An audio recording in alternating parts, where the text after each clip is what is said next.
Hello students, let us understand very important concept exam point of view. ठीक है, very easy but yet very important again. Why? Because देखो हम क्या देखने वाले, हम concept देखने वाले, that is responsibilities of consumer. क्या देखने वाले?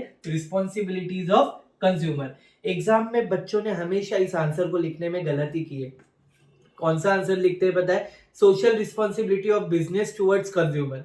अब देखो, social responsibility of business toward consumer अलग है and social responsibility responsibilities of consumer, दोनों क्वेश्चन अलग अलग है. तो ऑब्वियसली बात है, क्वेश्चन अलग है मतलब उनके आंसर भी अलग है. तो हम बात कर रहे हैं चैप्टर नंबर 7 वाले कंज्यूमर प्रोटेक्शन की. ओके, तो यहाँ पे कंज्यूमर की भी कुछ जिम्मेदारी है, उनकी भी कुछ रिस्पॉन्सिबिलिटी है. अंधे होके कुछ नहीं करना चाहिए. तो क्या रिस्पॉन्सिबिलिटी है, लेट्स सी. ओके, सबसे पहला है consumer should use his rights. अभी इतने सारे राइट्स बनाए, बराबर. Right to choose, right to safety, right to protect again unfair trade practice, right for hazardous goods, है ना, राइट टू बी हर्ड, है ना. कितने सारे राइट्स बनाए, उनको अपना राइट यूज करने आना चाहिए. If they unable to use it, at least they should ask someone कि बाबा मेरे ये राइट्स है क्या. उनकी भी रिस्पॉन्सिबिलिटी बनती है सामने वाले से पूछना. And they can avail that such right, can take benefit of it and take action against such seller, है ना. ऐसे सेलर के अगेंस्ट एक्शन लिया जा सकता है. Secondly, cautious consumer. Cautious consumer वो लोगों को बोला जाता है जो चिंतित होते हैं कुछ चीजों को लेकर. किन किन चीजों को लेकर चिंतित होते हैं ये लोग? जो भी प्रोडक्ट होता है उसकी क्वालिटी, उसकी क्वांटिटी, उसकी प्राइस, या उस प्रोडक्ट से हमें क्या बेनिफिट मिलने वाला है. Like suppose if I am a consumer, मैं हुई कंज्यूमर ऑब्वियसली, तो मैं ये देखूंगा कि अगर मैं 100 रुपए दे रहा हूं तो उस प्रोडक्ट की क्वालिटी कैसी है. 100 रुपए में कितने आएंगे, 1 आएंगे, 2 आएंगे, 3 आएंगे. I will look into the quantity, then I will look कि हाँ बाबा यही प्राइस है, I confirm the price. And on the other hand I also check कि मैं ये प्रोडक्ट खरीद रहा हूं तो क्या मुझे इससे क्या यूटिलिटी मिलेगी, क्या बेनिफिट मिलेगा. तो cautious consumer will always make sure कि मुझे उस प्रोडक्ट को लेते वक्त ये सारी चीजों का ध्यान रखना है. It is a like duty of each and every consumer to look into this matter. Okay, filing of complaint. if किसी भी बायर को लगता है कि सेलर ने कुछ अनएथिकल किया है या रॉन्ग किया है, एनीथिंग, ठीक है, तो it is a duty of buyer. क्या करना चाहिए उसको? टाइम रहते ही सेलर के अगेंस्ट क्या करना चाहिए? केस फाइल करना चाहिए कंज्यूमर कोर्ट में. कहा फाइल करना चाहिए? कंज्यूमर कोर्ट में केस फाइल करना चाहिए. समटाइम्स ऐसे होता है कि हम क्या कर देते हैं, हम इग्नोर कर देते, जाने देना ये ऐसा किया है, दूसरा वाला सेलर ऐसा नहीं करेगा. तो इससे क्या होता है, सेलर को एक रॉन्ग मैसेज जाता है कि हम भले ही गलत करेंगे बायर के साथ, बायर तो कंप्लेंट करने नहीं वाले. तो उनके माइंड में कंसेप्ट बैठा होता है. तो हमें इग्नोर नहीं करना चाहिए as a buyer. We should always complaint against their wrong doings और समथिंग विच इज अनएथिकल, है ना. हम कंप्लेंट कर सकते हैं अगर प्रोडक्ट को लेकर कुछ भी हमारे साथ गलत उन्होंने किया है तो. And on the other hand कभी कभी ऐसा हो जाता है, कंप्लेंट तो करते हैं पर डिले हो जाता है, क्योंकि जो वारंटी गारंटी जो भी पीरियड होता है वो निकल जाता है. उसके बाद अगर कंप्लेंट किया भी तो कोई भी एक्शन नहीं लिया जाएगा. तो समय पर कंप्लेंट करना, समय पर केस फाइल करना against such seller is important and necessary. Okay, next is quality conscious. Quality conscious क्या होता है?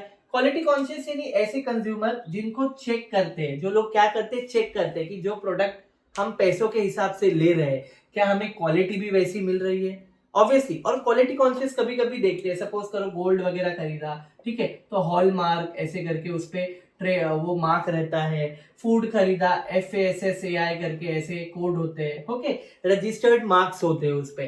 तो उसके थ्रू अगर कोई खाना पीना खरीदा है तो FASSAI या FSSAI का कोई स्टैंप वैम्प लगा है, अप्रूवल मिला है, तो मतलब वो फूड ह्यूमन हेल्थ के लिए डेंजरस नहीं है, हजार्डस नहीं है. सेकेंडली, अगर कोई गोल्ड वगैरह हॉल मार्क है तो पता चलेगा भाई 22 कैरेट का है, 24 कैरेट का है, 18 कैरेट का है क्या नहीं है, उसकी क्वालिटी पता चलती है.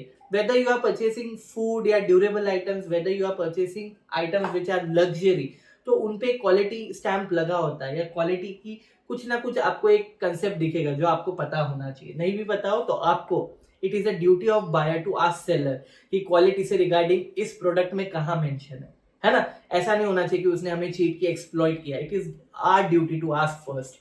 Next, beware from exaggerate advertisement, यानी ऐसी एडें दिखाना, ऐसी एड्स दिखाना जिसके रिगार्डिंग वो प्रोडक्ट है ही नहीं. चॉकलेट वाला परफ्यूम लगा, आदमी चॉकलेट का बन गया, 4 औरतें मिलकर उसका हाथ खा रही है, पैर खा रही है. That is real, not real at all, है ना. दूसरा अगर आप ऐड देखोगे फेयर एंड लवली लगा दिया कि तो हमेशा हर टीचर यूज करते हैं, 7 दिन लगाया फेयर एंड लवली बोलेंगे कि गोरे हो गए, ऐसे सारे अफ्रीकन गोरे होते हैं अभी। एग्जैजरेट और मिसलीडिंग एडवर्टीजमेंट से होता क्या है, कस्टमर खरीद तो लेता है पर बाद में उसको वो बेनिफिट ना मिलने पे वो अपसेट हो जाते हैं। So it is our duty कि हमें ऐसी मिसलीडिंग यानी गलत या झूठी फॉल्स एडवर्टीजमेंट में फंसना नहीं है। वी मस्ट मेक श्योर कि ये प्रोडक्ट से सच में ये बेनिफिट मिलेगा। वो बोलते हैं ना गंजे हो जाते, बॉल्ड हो जाते, तो 1 महीना तेल लगाओ, इतने लंबे घने आदिवासी बाल, आदिवासी तेल से वो बाल आएंगे, but that is not at all real. हमें प्रैक्टिकल लाइफ जीनी है ना। Next is demand for invoice. Demand for invoice, guarantee card, warranty card, मतलब क्या, मतलब इनवॉइस मतलब वो एक हमें रिसीट देगा या कैश मेमो देगा जिसके थ्रू हमें पता चलेगा कि ये गुड्स हमने खरीदे हैं पैसे देकर, खरीदे हैं पैसे देकर। क्या प्रूफ रहेगा, आप गुड्स लेके निकलोगे, वो बोलेंगे अरे गुड्स लेके कहा जा रहा है, तो आप बोलोगे I have a receipt, valid receipt that I have made payment and I got the receipt. That receipt is acknowledgement or title that you are the owner of goods now as you have paid money, है ना। उसके साथ ही साथ guarantee warranty card क्या होते हैं, basic difference. Guarantee card वो होते हैं बेसिकली लाइफ टाइम गारंटी मिलती है, वारंटी कार्ड क्या होती है, टेम्पररी होती है, 1 साल 2 साल 3 साल, है ना। तो वो कार्ड रहना जरूरी है। अगर कोई डिसफंक्शन करे प्रोडक्ट, इलेक्ट्रॉनिक आइटम या कोई चीज एक्सपायर हो तो आप उसको एक्सचेंज या रिप्लेस करा सकते हैं, एंड अगर रिफंड की पॉलिसी हो तो वो भी आप अवेल करा सकते हैं। Hope you understood. Pre plan buying is one of the very very very important. मुझे लग रहा है मुझे जूस पीना चाहिए, तो 15 बोतल लेके आओ जूस की, नहीं, आई विल गेट 1 बॉटल और 2 बॉटल जब तक मेरी हंगर ना मिटे या मेरी थ्रस्ट ना मिटे, है ना। तो बाइंग करते हो ये ध्यान रखना है कहाँ से खरीदना है, घर पे कितने लोग हैं उनके हिसाब से खरीदना है ना, कितने प्राइस तक खरीदना है। तो this is a duty of customer to make sure उसे कहाँ से सामान खरीदना है, टू मेक श्योर ये वो क्या ध्यान रखेंगे, पहले से ही सोच के रखेंगे कितना खरीदना है कितना नहीं खरीदना है, ये भी कस्टमर्स को पता होना चाहिए। एक्सेस क्वांटिटी में नहीं खरीदना है, ऑब्वियस सी बात है, वेस्ट होगा, है ना। Last, organise efforts. Organise efforts मतलब अगर किसी भी कस्टमर को लगता है कि दूसरे कस्टमर्स के साथ गलत हो रहा है तो it is a duty of customers to get together, support each other, make program and take action against such businessman और seller who make such mistakes, है ना। एंड लाइक क्या बोलते हैं, साइनर्जी बनाना चाहिए उन्होंने आपस में मिलकर और सामने वाले के खिलाफ एक्शन लेना चाहिए। Hope we understood the responsibilities of consumer जो चैप्टर नंबर 7 में, ना कि सोशल रिस्पॉन्सिबिलिटी ऑफ कंज्यूमर्स, है ना। Hope you understand. Bye bye.